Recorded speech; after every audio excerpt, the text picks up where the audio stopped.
البدع والأهواء، أهل البدع العقائدية وأهل البدع السياسية. نقول بيننا وبينكم السلف، بيننا وبينكم الكتب، كان فيقول البدع بيننا وبينكم. Dari An-Nawawi, beliau salafi dari sisi akidahnya. Tapi apa muridnya sedikit. Beliau disebutkan oleh Syekh Abu Amr Az-Zabidi yang mengajar dulu apa itu Ibnu Aqil. Beliau mengatakan dalam biografinya, beliau datang ke perkampungan, ke perkotaan atau perkampungan. Beliau panggil, siapa orang yang ingin tafsir, silahkan datang. Nggak ada yang datang. Terus siapa orang yang ingin ilmu nahwu, silahkan datang. Nggak ada yang datang. Kemudian siapa yang ingin ilmu hadis, silahkan datang. Nggak ada yang datang. Kecuali apa? Kecuali sedikit.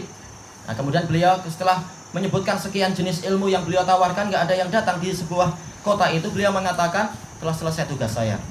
Karena tugas kita menawarkan, siapa yang nggak mau belajar terserah, kita nggak perlu paksa-paksa orang. Kemudian apa? Beliau memuji Imam Nawawi. Disebutkan di dalam apa? Di dalam Alfiyah itu isyarat kepada Nawawi. Masalah apa itu sebagai mafkharah kami, kebanggaan kami. Cukup satu orang nggak masalah.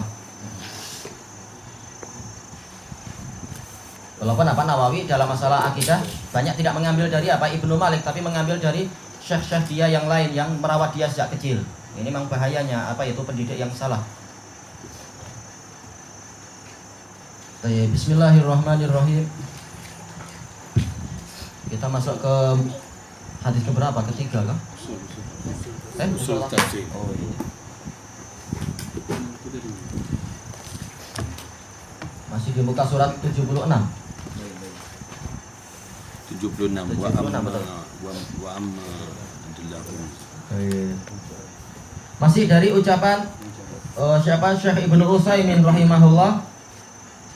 Kita ambil dulu yaitu muka surat, bukan muka surat, baris kedua dari bawah itu ya, ungzur kaifa yatahaddatsuna bihadzal hadis. Lihat atau perhatikan bagaimana mereka berbincang dengan perbincangan semacam itu. Definisi keadilan adalah apa? Tidak boleh adanya takdir. Madza taf'al? Apa yang engkau lakukan? Tuwafiqu mubasyarah? Apakah langsung engkau akan setuju dengan mereka? Takul, engkau akan mengatakan kaifa yasha'ullah af'alahu wa yakhluquhu wa yu'adzibuhum 'alaiha. Bagaimana Allah itu menginginkan perbuatan-perbuatan orang tadi dan menciptakan perbuatan orang tadi. Bunya nggak tahu kembali ke orang tadi atau siapa. Wa yu'adzibuhum, dan kemudian Allah menyiksa mereka 'alaiha, atas takdir-takdir yang dia tetapkan tadi itu sendiri. Wa hadzal zulm, ini adalah kezaliman. Allah yang menakdirkan lalu Allah yang menghukum kita, padahal kita cuma pelaksana takdir. Ini zalim. Kata orang-orang Mu'tazilah, fahum yaquluna hadzal zulm. Mereka mengatakan ini adalah kezaliman. Idzan, kalau begitu bagaimana? Fallahu azza wa jalla lam yasha af'alal abd wala khalaqaha. Yang betul adalah manakala Allah tidak mungkin berbuat kezaliman, berarti apa? Kita tiadakan takdir. Allah Ta'ala itu tidak menginginkan perbuatan para hamba dan tidak pula menciptakannya, tapi hamba yang menciptakan dengan keinginan mereka sendiri. Wa naqulu lahum raddan ala qaulikum. Dan kita jawab kepada mereka dalam rangka membantah ucapan kalian, yaitu ucapan mereka, tapi berkata kepada kalian sekarang. Hadza fil haqiqah ta'tilun wa tanaqqusun lil khaliq. Ini pada hakikatnya adalah ta'til, yaitu apa? Menentang sifat, dan tanakus, dan juga kalian itu telah meremehkan apa itu? Meremehkan sang pencipta. Bagaimana bentuk peremehannya? Padahal mereka ingin mensucikan Allah. Ayyakuna fi mulkihi ma la yasha'uhu wa la yuriduh. Terbentuknya sesuatu di kekuasaan Allah itu, di wilayah kekuasaan Allah, sesuatu yang tidak Allah inginkan dan tidak Allah kehendaki. Ini sebenarnya adalah apa? Menunjukkan Allah Ta'ala itu kurang, menunjukkan kekuasaan Allah itu terbatas. Ada sesuatu yang Allah Ta'ala tidak inginkan tapi terjadi. Baik. Au ayyakuna hunaka khalqun lam yakum bih. Atau ada di wilayah kekuasaan Allah tadi itu ada suatu ciptaan yang tidak Allah cipta tapi diciptakan oleh yang lain. Nah, ini menunjukkan apa? Menunjukkan terbatasnya sifat Allah sebagai pencipta, karena ada pencipta yang lain ternyata. Nah, ini adalah menghina Allah tanpa mereka sadari. Harusnya kalau kita yakini Allah sebagai Rabbul Alamin, Khaliqu kulli syai', pencipta segalanya, berarti memang segalanya. Bukan ternyata masih ada yang lain-lain yang bukan Allah yang buat. Tayyib, wa laisallahu huwallazi khalaqah. Ada makhluk yang lain yang bukan Allah penciptanya. Ma'annahu huwal khaliqu likulli syai'. Padahal Allah itulah pencipta bagi segalanya. Maka apa? Kemutlakan itu tidak boleh kita kurangi. Kemutlakan pada sifat Allah Ta'ala. Kalau kita kurangi berarti apa? Kita menghina Allah Ta'ala dan merendahkannya. Tayyib. Summa naqul, kemudian kita katakan kepada mereka, inna dzulma muntafin fi amroin. Sesungguhnya kezaliman itu menjadi tidak ada di dalam dua perkara. Ma'kulin wa mangkul, secara akal dan secara apa? Dalil nakli. Amal ma'kul, secara dalil akli, fali anna Allah Ta'ala a'tal insana aqlan yudriku bihi wa ya'rifu bihi ma yadurruhu wa yanfa'uh. Sesungguhnya Allah Ta'ala telah memberikan kepada manusia akal, yang dengan akal itu dia tahu dan dia memahami apa yang membahayakan dia dan apa yang bermanfaat bagi dirinya. Alaisa kadzalik? Bukankah demikian? Bala. Taib. Isbat ketika pertanyaannya nafi adalah dengan apa? Dengan pola nafi, yaitu bala. Laisakah bahimah? Manusia tidak seperti binatang ternak. Tapi apa? Manusia itu lahu aqlun yatasarraf. Manusia punya akal untuk mengatur, mengelola, mentadbir dan seterusnya. Walam yahsuruhu an aqlihi abadan. Yahsur, apa arti yahsur ya? Yahsur boleh jadi maksudnya adalah menyesal, boleh jadi maksudnya adalah membatasi. Boleh jadi kembalinya kepada masalah pembatasan. Wallahu a'lam di sini. Wa amal mangkul, adapun secara dalil nakli, faqad arsala ilaihi rusul. Tapi dari sisi yang pertama tadi, kenapa kita katakan tidak ada kezaliman di situ? Karena manusia berbuat sesuai dengan apa? Hasil pemikiran dia. Berarti apa? Bukan Allah yang memaksa dia, tapi dia yang berbuat dengan akal dia. Tapi Allah yang mengizinkan atau tidak mengizinkan terbentuknya apa? Terrealisasinya perbuatan dia tadi. Tapi asal perbuatan dia siapa yang menginginkan? Dia sendiri. Perbuatan minum, siapa yang menginginkan dia? Dia yang ingin minum, dia yang ingin makan, dia yang ingin sekolah. Adapun apakah nanti kenyataannya dia berjaya mendapatkan minuman, berjaya mendapatkan makanan, berjaya sampai ke sekolah, itu terserah Allah. Ditakdirkan dia sampai atau tidak sampai.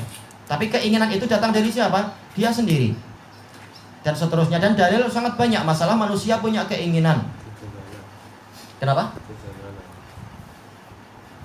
Apakah terbentuk kejayaan ataukah kegagalan? Hah? Baik. Kemudian adapun dari sisi dalil nakli, faqad arsala ilaihi rusul. Allah Ta'ala telah mengutus kepada manusia itu para utusan. Wa bayyana lahul haqqa minal batil. Dan Allah menjelaskan kepada manusia kebenaran dari yang batil, yaitu mana yang benar, mana yang batil. Wa aqama alaihil hujjah. Dan Allah telah menegakkan hujjah kepadanya. Maka kalau setelah itu dia memilih kebatilan, memilih kesalahan, memilih kesesatan, itu adalah perbuatan dia sendiri, hasil dari keinginan dia. Fadzulmul haqiqi an yaqula lak if'al summa taf'al summa yu'aqibuk summa yu'aqibak. Maka kezaliman yang hakiki adalah yaitu Allah mengatakan kepadamu berbuatlah ini, lalu engkau berbuat itu, setelah itu Allah menghukummu. Itulah kezaliman yang hakiki. Amma ayyaqul la taf'al summa taf'al fayu'aqibak. Adapun kalau Allah yang berfirman jangan kalian kerjakan ini, yaitu jangan maksiat, setelah itu kamu yang berbuat maksiat, lalu Allah menyiksa kamu, fahal hadza dzulm? Abadan. Apakah ini kezaliman? Sama sekali tidak. Abadan maksudnya adalah sama sekali tidak. Bukan selamanya tapi sama sekali. Ini pola apa? Pola orang Hijaz dan orang Yaman. Abadan maksudnya adalah apa? Sama sekali. Lau anna rajulan qala liwaladih la taf'al summa fa'al fa'aqaba la'adahu nas adlan am zulman adlan. Seandainya ada seorang berkata kepada anaknya, jangan kamu kerjakan ini, terhadap perbuatan yang memang tidak layak dikerjakan tentunya, lalu anak itu mengerjakan itu, tidak taat pada orang tuanya, fa'aqabah, lalu orang tuanya menghukum dia, niscaya manusia, orang-orang akan menilai ayah tadi sebagai orang yang adil. Perbuatannya adalah keadilan atau kezaliman? Keadilan. Wa taqwiman li hadzal ibn, upaya untuk meluruskan anak ini, tidak zalim dia. Tayyib. Fangdur ila talbisihim wal iyadzubillah. Maka lihatlah kerancuan yang mereka buat tadi. Kita berlindung kepada Allah. Wa mujadalatihim, dan lihat bagaimana cara mereka berdebat tadi, mengambil sebagian dalil dan membuang dalil yang lain, membantah dalil dengan apa? Dengan akal-akal yang tidak cukup itu. Wa ila batilihim, lihat kepada kebatilan mereka tadi. Niatnya dan ucapannya adalah mensucikan Allah, tapi justru apa? Mengurangi kekuasaan Allah, mengurangi sebagian sifat Allah dari kesempurnaannya. Bukan pencipta yang hakiki, bukan pemilik yang sejati, dan seterusnya. Wa yaqulun, mereka mengatakan innallaha ta'ala la yuridu illa ma amara bihi faqat. Mereka mengatakan Allah Ta'ala tidak menginginkan kecuali apa yang Dia perintahkan saja, yaitu apa? Iradah hanya satu, yaitu iradah syar'iyah. Tidak mungkin di alam semesta itu Allah Ta'ala menginginkan sesuatu kecuali adalah apa? Sesuatu yang dibenarkan oleh syariat. Jadi tidak mungkin Allah Ta'ala menginginkan dalam artian takdir bahwasanya setan demikian, bahwasanya orang jahat berbuat demikian, bahwasanya orang kafir menyerang negeri muslimin, itu sama sekali Allah tidak ingin. Baik, itu kata mereka. Yang Allah inginkan hanya yang baik-baik saja. Secara apa? Yaitu secara kauni tidak ada, yang ada segalanya adalah syar'i. Faja'alul iradata bimakna al-amri syar'i. Mereka menjadikan iradah itu hanyalah maknanya seperti perintah syar'iyah saja. Wa hadza batil, dan ini adalah sesuatu yang batil. Lau qulna ma yuridu illa ma amara bihi syar'an. Seandainya kita katakan Allah tidak menginginkan kecuali apa yang Dia perintahkan secara syariat saja, lakana aktsarun nas ya'maluna ghaira iradatih. Ini salah cetak ya. Irdatih, yang betul iradatih. Setelah ra alif. Ya harusnya apa? Alifnya dimajukan ke depan. Niscaya kebanyakan orang mengerjakan sesuatu yang tidak Allah Ta'ala inginkan. Li'an aktsarun nas la yunafiduna muradallahi syar'i. Karena kebanyakan manusia itu tidak melaksanakan keinginan Allah yang bersifat syar'i tersebut. Dan ini adalah sesuatu yang tidak betul. Bahkan semua yang di alam semesta itu tidak pernah keluar dari keinginan Allah. Karena inilah bentuk salah satu bentuk kesempurnaan kekuasaan Allah. Tidak ada satupun yang keluar dari keinginan Dia. Sebagaimana mutlaknya, ini sekedar contoh kecil aja, yaitu mutlaknya kekuasaan seorang sutradara adalah seluruh pemain itu dia betul-betul melakukan apa yang diinginkan. Baru ini sutradara yang sangat disegani dan kekuasaannya mutlak. Jadi kalau sutradaranya pengen ini, ternyata pemainnya punya ide yang lain dan sutradara tidak mampu untuk memaksa, maka ini menunjukkan ini orang ini lemah. Nah, maka barang siapa menggambarkan Allah Ta'ala seperti sutradara yang lemah, berarti dia telah bersifat dia telah bersifat kurang, dan dia telah mengurangi kesempurnaan sifat Allah yang mutlak tadi. Apa itu? Sebagai raja yang mutlak, sebagai pencipta yang mutlak. Maka yang betul adalah berarti iradah itu ada dua. Iradah syar'iyah terkadang dikerjakan, terkadang tidak dikerjakan. Yaitu ada orang yang taat, ada orang yang ternyata tidak mau taat. Adapun iradah kauniyah, semua itu Allah Ta'ala keinginan Allah itu pasti terlaksana dan tidak ada yang mampu keluar dari itu. Nah, itulah yang betul. Untuk iradah kauniyah semuanya pasti pasti taat. Disuruh mati-mati, disuruh hidup-hidup, disuruh sakit-sakit, disuruh sembuh-sembuh, disuruh maksiat, disuruh dalam artian ditakdirkan maksiat, maka dia tidak mampu lari. Sebagaimana dengan sanad yang sahih disebutkan oleh siapa? Al-Hasan Al-Basri. Ketika beliau ditanya, apakah Adam itu diciptakan untuk di langit atau di bumi? Adam diciptakan untuk di bumi karena Allah Ta'ala telah mengatakan Inni ja'ilun fil ardi khalifah. Sesungguhnya aku akan menjadikan di bumi itu khalifah. Maksudnya adalah Nabi Adam itu. Dan pasti mau tidak mau suatu saat memang Adam akan melakukan pelanggaran yang menyebabkan takdir Allah itu sampai kepadanya, yaitu dia pindah ke bumi. Jadi tidak mungkin dia lari dari dari takdir. Jadi masalah dia makan, masalah Nabi Adam itu makan dari buah yang terlarang, itu adalah takdir Allah. Itu keinginan Allah, karena memang Allah Ta'ala menginginkan Adam bukan di sana, tapi dia diinginkan untuk Untuk memakmurkan bumi. Adapun dari sisi syar'iyahnya, memang Allah Ta'ala melarang Nabi Adam, wala taqraba hadhihi syajarah. Secara syar'inya Allah melarang Adam dan istrinya memakan pokok itu. Tapi secara takdir kauni, Allah Ta'ala telah menceritakan kepada malaikat, nanti memang aku akan jadikan dia di sana. Maka pasti ada sebab yang menyebabkan dia keluar dari sini, yaitu dengan kemaksiatan tadi. Tayyib. Kalau masalah masih ada pembahasan masalah takdir ini dan itu, masalah pertentangan masalah ini dan itu, syubhat ini dan itu, kita kembalikan kepada jawaban Allah kepada para malaikat, inni a'lamu ma la ta'lamun. Aku tahu apa yang kalian tidak tahu. Karena apa? Ada ujian-ujian di balik takdir tadi. Ujian yaitu apa? Dua-duanya ditakdirkan maksiat, tetapi Allah menunjukkan bahwasanya Adam lebih baik daripada iblis. Adam walaupun belum banyak pengalaman istilahnya, yaitu apa? Belum sampai ribuan tahun taat kepada Allah dan tahu syariat, dia maksiat, tapi setelah itu dia taat kepada Allah. Rabbana dzalamna anfusana. Sementara iblis ditakdirkan maksiat, padahal dia sudah terlatih untuk taat selama entah berapa ribu tahun, hanya Allah yang tahu.